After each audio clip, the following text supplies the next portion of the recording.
அனைத்து விதமான பிரச்சனைகளுக்கும் 11 நாட்களில் தீர்வு காண ஸ்ரீ மாரியம்மன் ஜோதிட நிலையம். தொடர்புகளுக்கு 0091 990 816 585 6. உங்கள் ராஜேந்திரா சேல் கோலாகல மார்ச் கிளியரன்ஸ் சேல் மார்ச் 1 முதல் 31 வரை 60% வரை தள்ளுபடி விலையில். ராஜேந்திராஸ், நேரு வீதி, Pondicherry. Hello viewers, this is Kumudam IPL special. இன்னைக்கு 32nd மேட்ச். எஸ், அகமதாபாத்தில் டெல்லி வர்சஸ் குஜராத். டெல்லி கேபிட்டல்ஸ் துவம்சம் பண்ணி அவங்க பழைய பேர் கரெக்ட், டெல்லி டேர் டெவில்ஸ் அப்படின்னு ப்ரூவ் பண்ணியிருக்காங்க. எஸ், குஜராத்தை 89லயே சுருட்டியிருக்காங்க. அதுவும் ஆல் அவுட் ஆகியிருக்காங்க. 20 ஓவர்ஸ் கூட அவங்களால ஆட முடியல. அதை ஈஸியாக அடிச்சிருக்காங்க. ஹார்ட்லி 9 ஓவர்ஸ்க்கு முன்னாடி அடித்து வின் பண்ணி டேபிளில் 6th பொசிஷன் வந்திருக்காங்க டெல்லி. Gujarat 7th position. இந்த மேட்ச் பற்றி தான் பேச போகிறோம். Sports correspondent Akira, Dinesh Akira is here. வணக்கம் அண்ட் வெல்கம் பாஸ். வணக்கம். இன்னைக்கு match lowest score of this particular IPL season 89 அப்படின்னு ரொம்ப ஒஸ்டான பெர்ஃபார்மன்ஸ். அது மட்டும் இல்லை, ஆல் அவுட் ஆகிருக்காங்க. ஸோ இந்த மேட்சை பொறுத்த வரைக்கும் அந்த அளவுக்கு என்ன போலிங் பிச் அகமதாபாத்? இல்லை, ஆக்சுவலி இது வந்து ஒரு black soil pitch. Black soil pitch வந்து எப்படி பிஹேவ் பண்ணுன்னா ரொம்ப லோவாக இருக்கும், பிச் வந்து ஸ்லோவாக இருக்கும். ஓகே. ஆனால் நம்ம ஏற்கனவே அந்த மாதிரிலாம் பேசியிருக்கோம். பிச் ரிப்போர்ட்டில் என்ன சொன்னாங்கன்னா, ஒரு நல்ல ஒரு கான்டெஸ்ட் இருக்கும் பாலுக்கும் பேட்டுக்கும், ஒரு நிறைய ரன் குவிக்கிறதுக்கான ஒரு பிச் அப்படின்னு பிச் ரிப்போர்ட் சொன்னாங்க. ஆனால் கம்ப்ளீட்டாக நேர் எதிராக நடந்தது நம்ம பார்த்தோம். பிச் ரிப்போர்ட் ஒரு மாதிரி இருக்குது, நடந்த விஷயம் ஒன்றா இருக்கு இல்லையா? அந்த மாதிரி ஒரு விசித்திரமான ஒரு மேட்ச் தான் இன்றைக்கி. நான் கூட ஒரு நிறைய ரன்ஸ் எதிர்பார்த்தேன். ஏன்னா அகமதாபாத் பிச் வந்து 2 விதமான பிச்சஸ் இருக்குது. ஒரு ரெட் சாயில் ஒரு பிச் இருக்கும், ஒரு பிளாக் சாயில் ஒரு பிச் இருக்குது. இந்த பிளாக் சாயில்னு கொஞ்சம் ஏதாவது ஒரு டர்ன் கிடைக்க வாய்ப்பு இருக்குது, கொஞ்சம் லோவாக இருக்கலாம். ஆனால் நிறைய ரன்ஸ் எதிர்பார்த்த மாதிரி இருந்துச்சு. ஆனால் கம்ப்ளீட்டாக டிசீவ் ஆகிட்டாங்க ஜிடி. சொந்த மண்ணிலேயே சொந்த டீமே சொதப்பிட்டாங்கிறது ரொம்ப ஒரு அபூர்வமாக இருக்குது. ஏன்னா இந்த ஐபிஎல்லை பொறுத்த வரைக்கும் அவங்களுடைய பிச்சில் எல்லா டீமுமே கொஞ்சம் சாதிச்சுட்டு தான் இருக்காங்க. நான் முதல்ல ஜிடி ஏன்னா அவங்களுடைய பிச்சை வச்சு தான் கடந்த 2 சீசனாக வந்து அந்த பிச்சில் அவங்கள அடிச்சுக்கவே முடியாது. அந்த மாதிரியான ஒரு டீமாக இருந்தாங்க. ஆனால் இன்றைக்கி கம்ப்ளீட்டாக டிசீவ் ஆகிட்டாங்கன்னு சொன்ன தங்களுடைய பிச்சிலேயே. எனக்கு என்னென்னா, அவங்களுடைய பேட்டர்ஸ் வந்து விளையாண்ட விதம் வந்து பிச்சு ஒரு பக்கம் இருக்கட்டும், பிச்சை வந்து கொஞ்சம் ட்ரிக்கியாக இருக்குது, அதெல்லாம் வேறு விஷயம். கேர்லெஸ்ஸாக அந்த மாதிரி கொஞ்சம் ஒரு கேர்லெஸ்ஸாக, அந்த வார்த்தை கரெக்டு தான். அந்த மாதிரி விளையாண்ட மாதிரி தான் இருந்துச்சு. குறிப்பாக சுமான் கில் அவ்வளோ பெரிய பிளேயர் வந்து விளையாண்ட விதம், ஒரு அரைஞ்சி ஒரு ஷாட் ஒன்று விளையாடி அவுட் ஆனார். சாஹா, அவருக்கு அவ்வளோ வயசு ஆகுது, இந்தியாவுக்கு எவ்வளோ வருஷம் விளையாடினார், ஒரு முக்கியமான ஒரு வேட்ரன் தான் சொல்ல முடியும். அந்த மாதிரியான ஒரு wicket keeper. Sai Sudharsan 12 runs, David Miller just 2, Manohar 8, Tewatia 10, Shahrukh Khan duck out, golden duck தவிர்த்து யாருமே ஒன்றும் இல்லை, அவ்வளோதான் மட்டும்தான் 31. என்னன்னா சாஹா வந்து கொஞ்சம் பொறுப்பாக விளையாடணும். அவருக்கான ரோல் வந்து ஒரு டெசிக்னேட்டர், ஒரு பிஞ்ச் ஹிட்டர், அதுதான் அவரோட ரோல் கொடுத்துருக்காங்க. பவர் பிளேவை நீங்கள் யூட்டிலைஸ் பண்ணி நிறைய ரன்ஸ் அடிக்கணும். ஆனால் அது வந்து அப்படியே தான் விளையாடுறது சரியானு தெரியல. ஏன்னா நீங்கள் 3 விக்கெட் 2 விக்கெட் போய் கிடக்கு. ஒரு பக்கம் சுபான் கில் இல்லை, கொஞ்சம் ப்ராப்பர் ஷாட்ஸ் கொஞ்சம் விளையாடிட்டு ஒரு 6-7 ஓவர் தட்டிட்டு அதுக்கப்புறம் கொஞ்சம் வேறு ஏதாவது ட்ரை பண்ணியிருக்கலாம். எனக்கு டெசிக்னேட்டர், நான் வந்து ஒரு பிஞ்ச் ஹிட்டர், நான் இப்படி தான் விளையாடின மாதிரி இருந்துச்சு. மற்றபடி எனக்கு இந்த ஐபிஎல்லை பொறுத்த வரைக்கும் இம்பேக்ட் பிளேயர்னு ஒரு ரோல் இருக்கு, இந்த ரூல் இருக்கு இல்லையா, எனக்கு ரொம்பவே அது ஒரு தேவையாங்கிற மாதிரியான விஷயம் தோணிட்டு இருந்துச்சு. இன்னைக்கு மேட்ச் வந்து அது கண்டிப்பாக தேவையாங்கிற ஒரு பெரிய கொஷின் மார்க் ஏற்படுச்சு. இன்னைக்கு வந்து ஒரு லோ ஸ்கோரிங் கேம். நீங்கள் ஒரு இம்பாக்ட் பிளேயர்னு ஒரு பேட்ஸ்மேனை கொண்டு வரங்கிற ஒரு நம்பிக்கையில் எல்லா டீம் போட்டு சரவடியாக போகிறாங்க இனிஷியலாகவே. நீங்கள் இந்த மேட்ச் கூட பார்த்தீங்கன்னா அவங்களுக்கு உள்ள என்ன இருக்குன்னா, ஒரு இம்பாக்ட் ஒரு எக்ஸ்ட்ரா பேட்டர் வந்து நம்ம எடுத்துக்கலாம். இன்னைக்கு ஷாருக் கான் கொண்டு வந்தாங்க. ரொம்ப மேட்ச்க்கு அப்புறம் ஷாருக் கான் பார்க்க முடியுது. என்ன நினைக்கிறாங்க, ஒரு பேட்ஸ்மேன் வந்து நம்மளுக்கு எல்லாத்தையும் மாற்றி கொடுத்துருவாரு, திடீர்னு ஒரு பெரிய ஒரு ரன் குவிச்சிருவாரு அப்படின்னு எல்லா பேட்டர்ஸும் நினைச்சு அவுட் ஆயிடுறாங்க. அது ஒரு விதத்துல பாசிட்டிவ் மைண்ட் செட் இருக்கும். நீங்க கீழே ஒருத்தர் இருக்கான், எல்லாம் அந்த கவுண்டமணி காமெடியில சொல்லுவாங்க, மேல இருக்கும் பார்த்துவான், கீழே இருக்கம் பார்த்துவான். அது ஒரு விதமான பாசிட்டிவ். ஆனா இன்னைக்கு அதோட எக்ஸ்ட்ரீமான எதிர் விஷயத்தை பார்க்க முடிஞ்சுது. நீங்க ஒரு இம்பாக்ட் பேட்டர் இருக்காங்க, இன்னைக்கு வர போறவெல்லாம் சுத்திட்டே இருக்காங்க. ரஷீத் மட்டும்தான் கொஞ்சம் ஒரு பொறுப்பா விளையாண்ட மாதிரி இருந்துச்சு. கொஞ்சம் சுத்தினாலும் ரொம்ப ஒஸ்டான திங் என்னன்னா, டெல்லி சைடில் ஒரே ஒரு 6 தான்.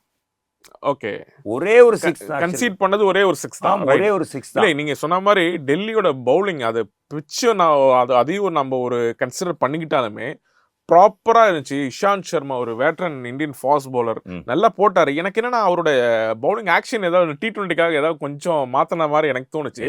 அவருக்கு வந்து ப்ராப்பராக ஒரு ஒரு ஒரு அயன் ராட் மாதிரி வந்து ரொம்ப நேர்கோட்டில் போடுவார். இப்போ T20க்காக கொஞ்சம் ஏதாவது ரவுண்ட் ஆம் ஆக்ஷன் மாதிரி ஏதாவது மாற்றின மாதிரி இருந்துச்சு. நிறைய கிராஸ் சீம்ஸ்லாம் போடுறாரு, கப்பல் ஆஃப் விக்கெட்ஸ் நல்லா போட்டார். முகேஷ் குமார் நல்ல பிரமாதமாக போட்டார். எனக்கு என்னன்னா எல்லாருமே ஒவ்வொரு விக்கெட்ஸ் நீங்கள் அந்த ஸ்டப்ஸ் அவர் வந்து ஒரு ஒரு ஒரு முக்கியமான ஒரு ஸ்பின்னர்லாம் சொல்ல முடியாது. ஆனால் அந்த பிச்சை கண்டிஷனை நீங்கள் காஜ் பண்ணி சரியாக அவர் யூஸ் பண்ணாங்க. அந்த பிச்சு ஏதோ ஒரு ஸ்லோ டர்னராக இருக்குது, கொஞ்சம் லோவாக வருதுன்னு ப்ராப்பராக யூஸ் பண்ணாங்க.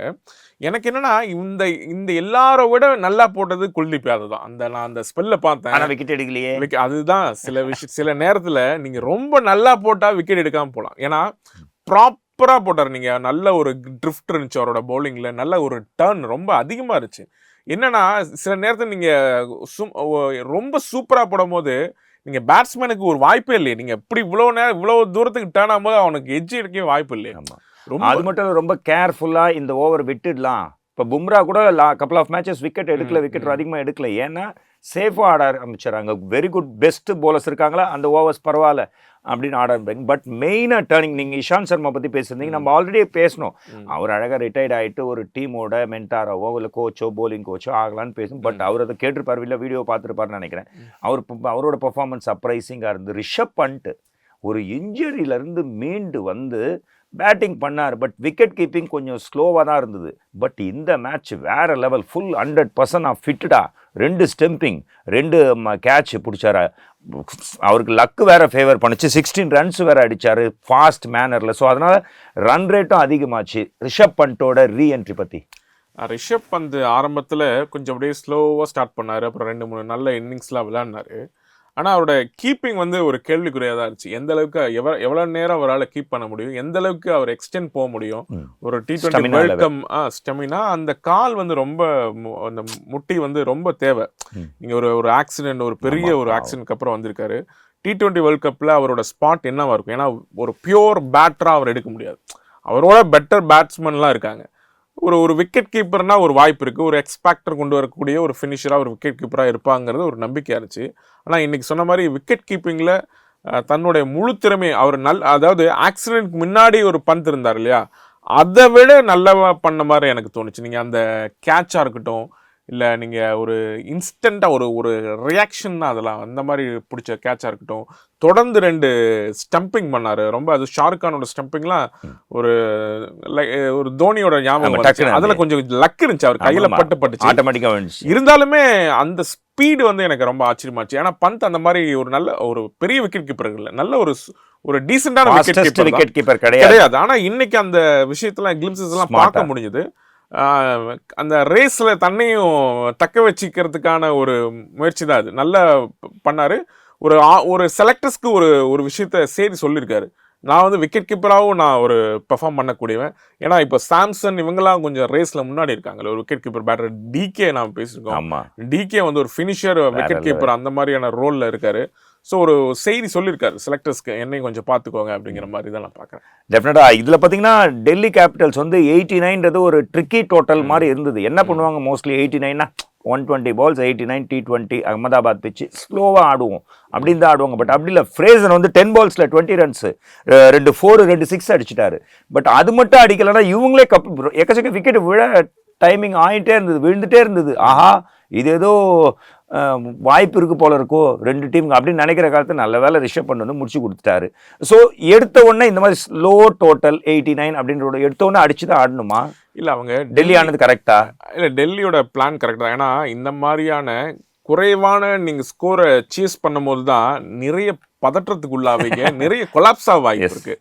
எனக்கு 2014 India Australia border Gavaskar trophy இங்கே இந்தியாவில் நடக்கும்போது ஃபைனல் டெஸ்ட் தரம்சாலாவா ராஞ்சியா எனக்கு சரியாக ஞாபகம் இல்லை, 2ல் 1 தான். இந்த மாதிரி ஒரு சின்ன டோட்டலாக நம்ம சேஸ் பண்ணுறோம். அதை ஜெயிச்சா அந்த கப்பு நமக்கு ஒரு டிசைடர் மேட்ச் அது நினைக்கிறேன், தரம்சாலான்னு தான் நினைக்கிறேன். அந்த மேட்ச்சில் வந்து விராட் கோலி வந்து கேப்டன் இல்லை, அவர் இன்ஜுரினால விலகிட்டார். வைஸ் கேப்டன் ரஹானை லீட் பண்ணுறாரு. சர்ப்ரைசிங் பேக்கேஜாக குல்தீப் யாதவ் கொண்டு வராங்க அந்த டெஸ்ட்டுக்கு. ஓகே, பிரமாதமாக போடுவார். டெபியூ டெஸ்ட்னா என்னன்னு தெரியல, எனக்கு சரியா ஞாபகம் இல்லை. டெபியூட் அந்த டைமில் டெபியூ டெஸ்ட்டாக தான் இருக்குன்னு நினைக்கிறேன். ஒரு சின்ன டோட்டல் தான், ஏர்லேயே ஒரு 4 விக்கெட் போயிடும் சேஸ் பண்ணும்போது. எவ்வளோ ரன்ல? ஒரு 200 170 அந்த மாதிரியான ஒரு டார்கெட் தான். ஓகே, டக்குன்னு ஒரு 40 ரன்னுக்கு 4 விக்கெட் அந்த மாதிரி போயிடும். ஒரு அந்த டைம்ல ரஹானே வருவாரு. என்ன பண்ணுவார், எல்லாரும் எதிர்பார்ப்பாங்க கொஞ்சம் கட்ட வச்சுட்டு விளையாடுவாருன்னா, கவுண்டர் அட்டாக் இன்னிங்ஸ் சும்மா அடிச்சு துவம்சம் பண்ணிட்டார். சரி, இந்த மாதிரி அந்த விஷயம் ஏன் எனக்கு ஞாபகம் வருதுன்னா, இந்த மாதிரி ட்ரிக்கியான ஒரு பிச்சில் சேஸ் பண்ணும்போது நீங்க 86 ரன் இருந்தாலுமே நீங்க பலார்னு எடுத்தோடனே பவர் பிளே அடிச்சுட்டு, ஏன்னா பிச்சு வந்து லோவாயிரும், கொஞ்சம் ஸ்லோ ஆயிடுச்சுன்னா நீங்க பால் கிடைக்காது. ஆனா இவங்களுக்கு டெல்லிக்கு என்ன இன்னொரு ஒரு பெனிஃபிட்னா, செகண்ட் இன்னிங்ஸ்ல டியூ வந்ததுனால கொஞ்சம் நல்ல ஸ்கிட்டியான போனதை பார்க்க முடிஞ்சு. அதுதான் நான் கேட்கணும்னு ஆசைப்படுறேன். செகண்ட் இன்னிங்ஸ்ல பாத்தீங்கன்னா சந்தீப் வாரியர் 2 விக்கெட் எடுத்தாரு, Spencer Johnson 1 wicket, Rashid Khan 1 wicket, Noor Ahmad wicket எடுக்கல, அவர் தான் நல்லா போட்டிருக்காரு. மற்றவங்க எல்லாருமே பொழந்துட்டாங்க. இல்லை, இந்த டியூ ஃபேக்டர் காரணமாக தான் சுப்மான் கில் வந்து நூர் அகமது ரஷீத் கானி முன்னமே கொண்டு வரல. அது கிரிப் இருக்காதுங்கிறதுக்காக தான். ஏன்னா அவங்க முன்னாடி வந்த நூர் அகமது போறதை பார்க்கும்போது ஏன் முன்னாடி கொண்டு வர நிறைய பேர் கேட்குறாங்க. ஆனா டியூ ஃபேக்டர் இருக்கிறதுனால தான் அவங்களை கொண்டு வர முடியல. ஆனா அவங்க கொஞ்சம் டியூ ஃபேக்டர் மட்டும் இல்லைன்னா இந்த மேட்ச் எப்படி வேணாலும் போயிருக்கலாம். அந்த மாதிரி போயிருக்கு. 100 அகமது பிரமாதமா போட்டார், நான் பார்த்தோம். ரஷீத் கான் நல்லா போட்டாரு, 100க்கு 100 அவருக்கு. ஆமா, எனக்கு சந்தீப் வாரியரோட அந்த பால், அந்த பிருத்வி ஷா போட்ட பால் பிரமாதமான பால். ஏன்னா சந்தீப் வாரியர் 140 ஒரு அவ்வளோ பெரிய ஃபாஸ்ட் பவுலர்லாம் யாருமே நினைச்சு பார்க்கல. ஆனால் அந்த பால் வந்து அவ்வளோ அழகா கரெக்டாக பிருத்வி ஷா கூட கழுத்துக்கு அடித்த பால். அது நீங்கள் கொஞ்ச நேரம் தடுமாறிட்டார், ஒரு ஸ்டன் ஆகிட்டார். அதை பார்க்கணும். பிரமாதமான பால். தமிழ்நாட்டுக்கு தான் விளையாடிட்டு இருக்காரு அவர், Sandeep Warrier. Okay, last week பார்த்தீங்கன்னா டெல்லி வந்து RCB டெல்லிலாம் காலிப்பா அப்படின்ற மாதிரி தான் பேசிட்டு இருந்தாங்க. இல்லை எங்கள் பழைய பேர் டெல்லி டேர் டெவில்ஸ், நாங்கள் டெல்லி கேபிட்டல்ஸ் தான், ஆனால் டேர் டெவில்ஸ் எங்களுக்கு சூட்டாக இருக்கும். 8.5 ஓவர்ஸ், இதுவே ஒரு ரெக்கார்டை செக் பண்ணும், வேற லெவல். பாயிண்ட்ஸ், ரன் ரேட் எல்லாமே இருக்கு. 6th position in table. இந்த மேட்ச் எந்த அளவுக்கு யூஸ்ஃபுல்லாக இருக்கும் ஃபியூச்சரில், ஐ மீன் இந்த சீசனோட ஃபியூச்சரில்? கண்டிப்பாக நீங்கள் இது எல்லா விஷயத்தையும் ஒரே ஒரு இமேஜ் கடத்திட முடியும்னா சௌரவ் கங்குலியோட சிரிப்பு. ரொம்ப நாளுக்கு அப்புறம் தாதா சிரிக்கிறத பார்க்க முடியுது. கண்டிப்பா ஒரு நீங்க சொன்ன மாதிரி NRR இன்னைக்கு நிறைய ஏறி இருக்கும். ரொம்ப சீக்கிரமே சேஸ் பண்ணதுனால சீக்கிரமா தூங்கலாம் இல்லையா இன்னைக்கு சீக்கிரம். அதுதான் நீங்க நம்ம ஆக்சுவலா ஷூட் வந்து மேட்ச் முடிஞ்சு 20-40 ஓவர்ஸ் முடியும் பிளான் பண்ணி தான் இருப்போம். பட் நீங்க ஃபோன் பண்ணி முடிஞ்சிடும் போல இருக்கு கரெக்டா. அதே மாதிரி 8.5 நம்ம மொத்தமே 30 ஓவர்ஸ் கூட ஆடல இந்த T20. ஆமா, ரொம்ப சின்னதாயிடுச்சு மேட்ச். இன்னொன்று இவங்களுக்கு வார்னர் இன்னைக்கு ஒரு இன்ஜுரினால மெக்கருக்கு ஓப்பன் பண்ண வச்சாங்க. நீங்கள் இவரோட பிருத்வி ஷாவோட அது ஒரு விதத்தில் நல்லதாக போச்சு. இன்னொரு ஓப்பனிங் காம்பினேஷன். அவரோட தொடர்ந்து போன மேட்ச் ஒரு 50 போட்டார். இந்த மேட்ச் அவர் கூட அந்த மேட்ச் கூட நம்ம ஒரு நல்ல பிச்சில் அடிச்சார்னு எடுத்துக்கலாம். ஏன்னா இது எல்லாரும் ஒரு பக்கம் தருமாறிட்டு இருக்கும்போது அப்படியே வந்து ஃப்ளாட் பேட் அடிச்சு 6 ஒன்று ஸ்ட்ரைக்கில் அடிக்கிறாரு. வித்தியாசமான பிளேயராக இருக்கார். கண்டிப்பாக அவர் வந்து எனக்கு தெரிஞ்ச டேவிட் வார்னருக்கு ஒரு மாற்று வீரராக அவர் கன்சிடர் பண்ணலான்னு கூட தோணுது. ஏன்னா ஒரு நல்ல ஒரு வெற்றி இவர் தொடர்ந்து கொடுக்குறாரு. இந்த மேட்ச் ஒரு ஒரு நல்ல ஒரு சகுனத்தை கொண்டு வராரா என்னன்னு தெரியல. ஆனால் சொன்ன மாதிரி இப்போ அந்த 11 வந்து ஓரளவுக்கு செட் ஆயிருக்கு டெல்லி கேபிட்டல்ஸ்க்கு.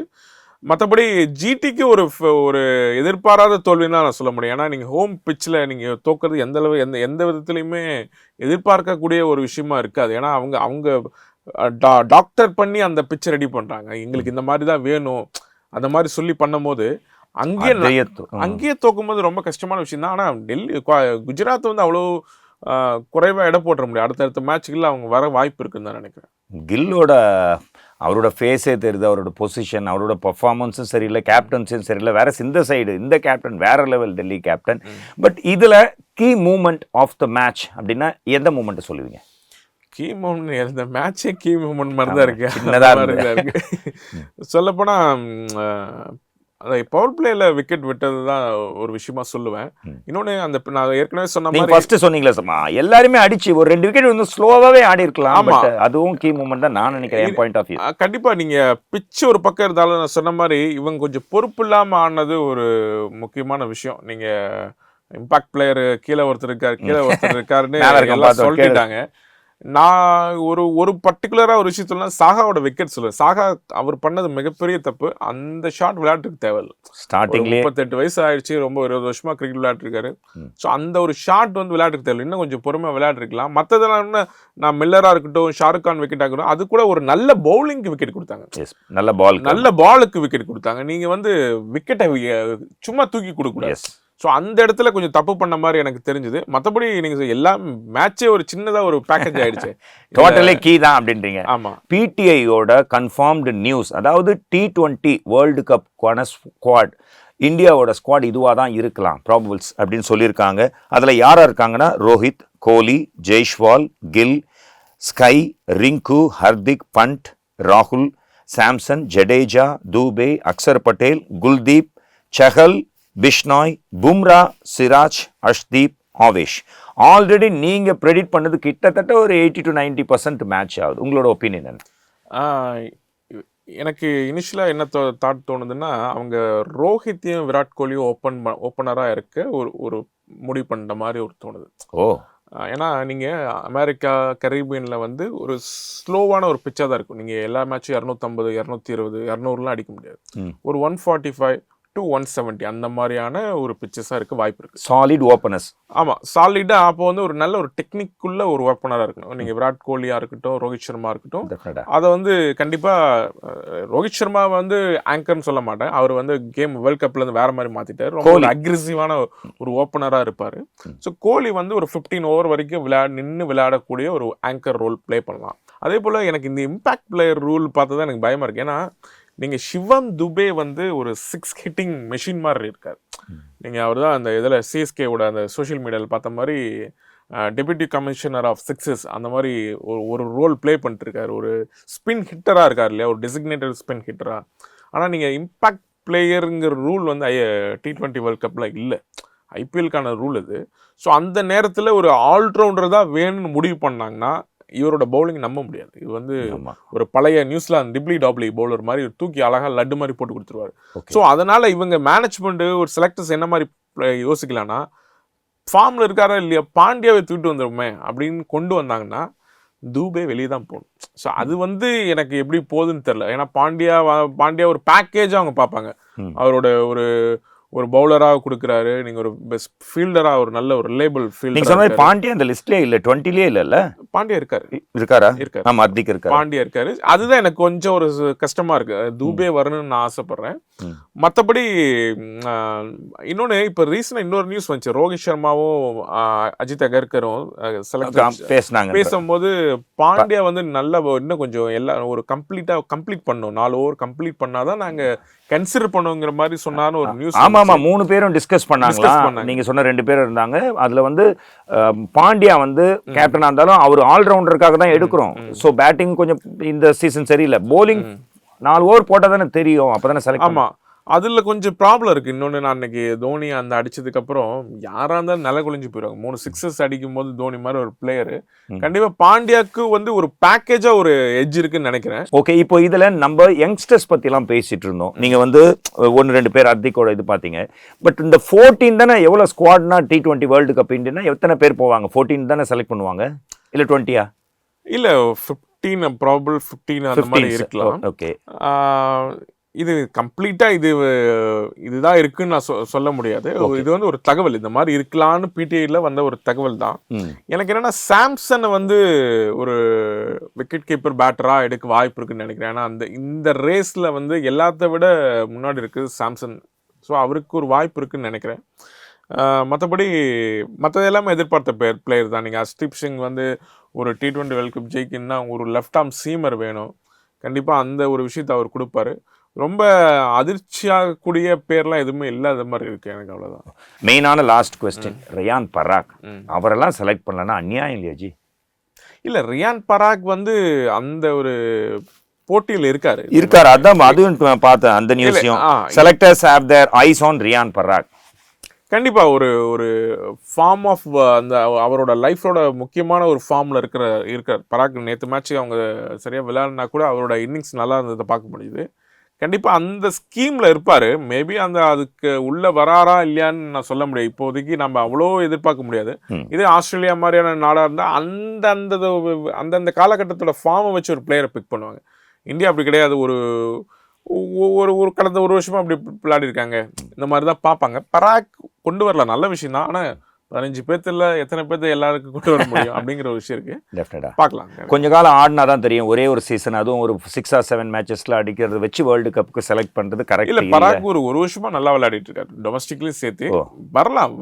இடம் எங்க இருக்கு? எல்லாருமே நிறைய போட்டி இருக்கு. இப்ப ஜெய்ஸ்வாலுக்கு இடம் கிடைக்கும். அப்புறம் ரோஹித்தும் கோலி ஓபன் பண்ணா ஜெய்ஸ்வால் எங்க விளையாடுவாரு, ருத்ராஜ் பேசிட்டு இருக்காங்க, கில் எங்க விளையாடுவாரு, கில்லே பேக்கப் ஓப்பனராக தான் அவங்க இருக்க போறாங்க. ஸோ நிறைய விஷயங்கள் இருக்கு, பார்ப்போம். எக்கச்சக்க பெர்மிட்டேஷன் காம்பினேஷன் பேட்டிங்ல இருந்தாலும் போலிங். இன்னைக்கு முகேஷ் குமார் 3 விக்கெட், அவர் தான் மேன் ஆஃப் த மேட்ச்னு நினைக்கிறேன்.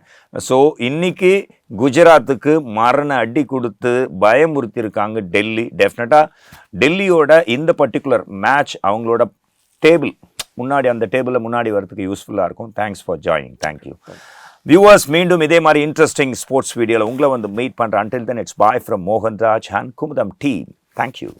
அனைத்து விதமான பிரச்சனைகளுக்கும் 11 நாட்களில் தீர்வு காண ஸ்ரீ மாரியம்மன் ஜோதிட நிலையம். தொடர்புகளுக்கு 0091 990 816 585 6. உங்கள் ராஜேந்திரா சேல் கோலாகல மார்ச் கிளியரன்ஸ் சேல் மார்ச் 1 முதல் 31 வரை 60% வரை தள்ளுபடி விலையில். ராஜேந்திராஸ், நேரு வீதி, பாண்டிச்சேரி.